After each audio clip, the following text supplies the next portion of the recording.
السلام عليكم، يا رب تكونوا بخير جميعا. وحشتوني جدا جدا.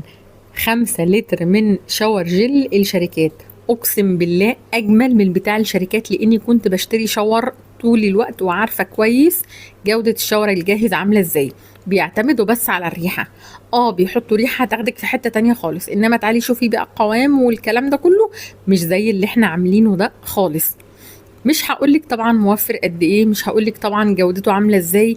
بصوا حضراتكم، ده لتر من الميه وهاخد معلقه واحده بس من الشاور اللي احنا عاملينه. ما شاء الله على رغوته. الرغوه كمان بتقعد معانا شويه، يعني مش مساله ان هي رغوه بتظهر وبتختفي على طول. عايزه اقول لكم ريحه، قوام، جوده، يعني كل لزوجه، كل حاجه هتلاقوها في الشاور ده. بس حضراتكم تمشوا بنفس الخطوات وان شاء الله هتعملوا اجمل واحلى شاور، بالذات اصحاب المشاريع اللي عايزين يشتغلوا فيه كمشروع تجاري. لو اول مره بتشوفوني، معاكم اميره شعراوي من قناه ميرو شعراوي. طيب نقول بسم الله الرحمن الرحيم. متابعه كريمه كانت بتسالني على التكسبون وبتقولي انا مش عارفه هو ايه. التكسبون هو مادة رغوية بنعتمد عليها في عمل الرغوة في صناعة المنظفات، بيكون جل وما بيدوبش في المية بسهولة خالص. طيب احنا النهاردة هنشتغل على 5 لتر من الشاور. هاخد لتر ادوب فيه المكونات بتاعتي كلها اللي محتاجه تدوب في ميه في لتر، يعني لتر هدوب فيه المكونات و4 لتر هشتغل عليهم. طيب اخدت 500 جرام من التكسبون، يعني بما يعادل 100 جرام لكل لتر. حطيتهم في نص لتر من الميه. احنا دلوقتي بنشتغل من لتر الميه اللي انا ركناه على جنب ودوب فيه الحاجات، و4 لتر هنشتغل بيهم. في غلطه انا غلطتها هنا دلوقتي هقول لكم عليها.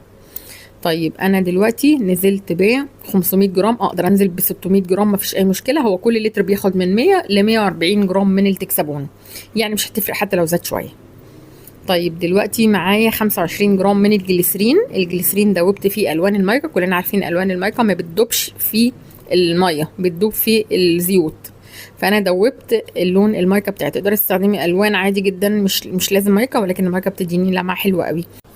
المادة الحافظة اللي هشتغل بيها النهارده هي بنزوات الصوديوم. طبعا ما ينفعش اشتغل بفورمالين، لان الفورمالين بيعيش في وسط متعادل، والنهارده الشاور جيل بتاعنا هيكون وسط حمضي، يعني بيتظبط على 5.5.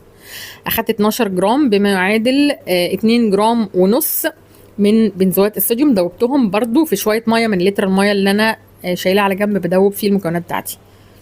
المكون اللي معايا دلوقتي هو الملح، وقلت لكم قبل كده يا جماعه ان الملح الخشن افضل نتيجه تحصلوا عليها في صناعه المنظفات هو من الملح الخشن. اخدت 75 جرام من الملح وبدوبهم من قبلها بشويه، علشان الملح الخشن بياخد معايا شويه وقت عشان يدوب. برضو كل ده شغاله من لتر الميه اللي انا عماله باخد منه وبدوب في الخامات بتاعتي. خدوا بالكم ان المفروض الصح الملح بيدوب في 5 اضعافه ميه. طيب معايا بقى 4 لتر من الميه، ويستحسن تكون ماء مقطر، يعني حضرتك تسخنيه وتسيبيه لحد ما يبرد خالص، يا اما تجيبيه من الفلتر يا اما تجيبيه من خرطوم التكييف. ونزلت ب5 جرام من الإيديتا، وكلنا عارفين ان الإيديتا تعتبر منقي للميه من الاملاح و الكالسيوم اللي بيكون موجود فيها. وبسيب الإيديتا يتفاعل مع الميه مش اقل من ساعه. بصوا بقى الغلطه اللي انا غلطتها ايه، ان انا حطيت نص لتر بس عشان التكسبون يدوب، بدليل انه قعد معايا يوم، ويعني يوم وشويه وبرده ما كانش داب. فالتكسبون بيحتاج يدوب في شويه ميه حلوين كده. انا مش حابه ان انا ادوبه في ملح، ولا حابه ان انا ادوبه بميه سخنه عشان ما يفقدش اي حاجه من قيمته. انما هنا بعد ما الايديت تفاعلت مع الميه، انا بحط الايديت كمان عشان المنتج بتاعي يبقى فيه شفافيه. بصوا التكسبون مفيش هنا الساعة بالظبط بعد ما نزلت فيه بكمية مية كبيرة، وكان داب معايا زي ما حضراتكم شايفين. هبدأ بعد كده انزل ب 200 جرام من الكمبرلان. والكمبرلان هي مادة مسؤولة عن الرغوة، ولكن خدوا بالكم تعتبر مادة قلوية نوعا ما. علشان كده النهارده هنستخدم شريط البي اتش. في كتير من حضراتكم ايه ده يا اميره، هو احنا مستخدمين صودا كاوي عشان نعادل البي اتش؟ لا، هنستخدم الكمبرلان، والكمبرلان تعتبر ماده قلويه. نزلت ب 200 جرام من الكمبرلان، واول ما تنزلي بيه هتحسي حضرتك انك زي ما يكوني دلقتي حاجه كده عامله زي زيت في الميه بتاعتك. فما تقلقيش، مع التقليب هيختفي تماما، وهتبص تلاقي ان المنتج بدا يتقل نوعا ما، مش يتقل قوي زي ما انتم متخيلين. الحاجه الوحيده اللي مسؤول عن اللزوجه النهارده في الشاور بتاعنا هو الملح، هو اللي هيخلي لي الشاور يتقل معايا. بدأت ان انا اقلب، وكل حاجة بنزل بيها بقلب مش اقل من 5 دقايق. بقفل الكاميرا وبروح اقلب مش اقل من 5 دقايق، علشان ده طبعا حاجة تجاري. معايا بعد كده 100 جرام من الكوكو بيتاين او البي بي 4، برضو هي مادة مسؤولة عن الرغوة ومن مشتقات زيوت جوز الهند. طيب خليني اوريكم حاجه كده دلوقتي قبل ما اعادل البي اتش على 5.5. بصوا بسبب الكمبرلين الشاور بتاعي هيكون على كام؟ على 8. يعني 8 ده احنا بنظبط عليه البرسيل جل. طبعا ده ضر جدا جدا بالبشره وبالجسم لو احنا استخدمناه، فلازم ننزله. هنزله بايه؟ بجيب معلقه من ملح الليمون وبدوبها كده في ربع كوبايه من الميه، وببدا انزل بيها بالتدريج لحد البي اتش ما ينزل معايا ويبقى ما بين ال5 وال6. لحد ال6 انا تمام مفيش مشكله. فوق ال6 طبعا مستحيل. ال7 ده وهو بي اتش بتاع الصابون السائل، و4 طبعا هيبقى حمضي، مش برضه هيبقى ضرب البشره. زي ما البي اتش العالي غلط، برضه البي اتش القليل غلط. طيب نفرض بقى ان انا نزلت بشويه حلوين من ملح الليمون فنزل معايا زي ما حضراتكم شايفين، هو نزل لحد 4. مش عارفه واضح ولا لا، بس انا هوضحه لكم بشكل اكبر دلوقتي بحيث ان هو يكون واضح قدامكم.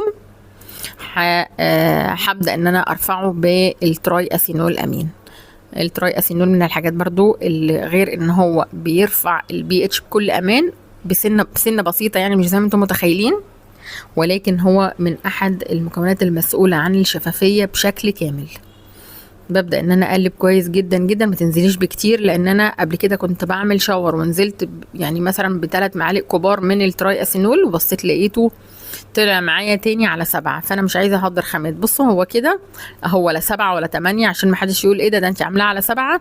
لا انا عايزاه ما بين ال5 وال6 اهو زي ما حضراتكم شايفين. هو يعني مش 5 ومش 6، هو بين الاتنين، يبقى هو ده الوسط اللي انا عايزاه.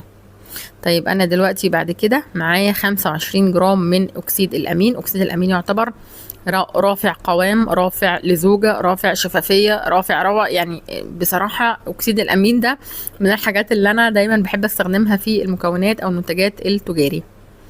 دلوقتي هنزل بقى بالريحة اللي انتي تختاريها واللي انتي تحبيها. تقدري تجيبي ريحة سهر الليالي برضو من بتوع مستلزمات صناعة المنظفات.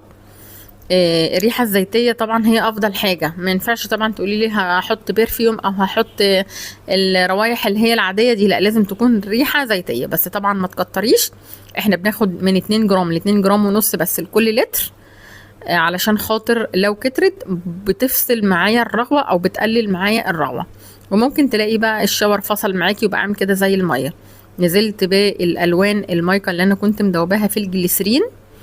تقدري تستخدمي الوان عاديه، مش لازم الوان مايكا، ولكن الوان المايكا بتدي تصديفه كده حلوه قوي. بجيبها من فلوباتير في ميدان باب الشعريه. بجيب 50 جرام او 100 جرام. ليه؟ لان الكيلو بتاعها وصل 800 جنيه. طبعا احنا بنجيب ايه 50 جرام بس، بيبقوا حوالي ب 40 جنيه. اهم حاجه التقليب. طول ما انا شغاله في الفيديو هقول لحضراتكم اهم حاجه هو التقليب. لحد دلوقتي بقى بصوا المنتج عامل زي الميه ازاي، تحسي ان ما فيهوش لزوجه خالص. ايه بقى الحاجه اللي هترفع اللزوجه معانا؟ هو الملح. كنا مدوبين 75 جرام من الملح الخشن. طب انا يا اميره ما عنديش غير ملح عادي، ما ينفعش؟ هو هينفع بس مش هيديكي جوده الملح الخشن. الملح الخشن او الملح الصخري هو افضل انواع الملح اللي تستخدميها في صناعه المنظفات. بصوا ما شاء الله انا خلاص ايدي ما بقتش قادره تقلب من كتر الشاور ما تقل معانا.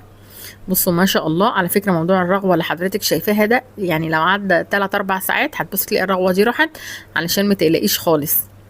الرغوه بتروح لما الشاور يبدا ان هو يهدى معانا. على فكره الافضل ان انت الاول تنزلي باللون قبل ما تنزلي بالملح. ليه؟ علشان لو نزلتي بالملح القوام هيتقل ومش هتعرفي تدوبي اللون كويس.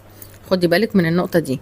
دلوقتي انا اخر حاجه نزلت بيها وهي كانت الماده الحافظه اللي هي بنزوات الصوديوم، وكنت حاطه 12 جرام، يعني بما يعادل 2 جرام ونص لكل لتر من الشاور.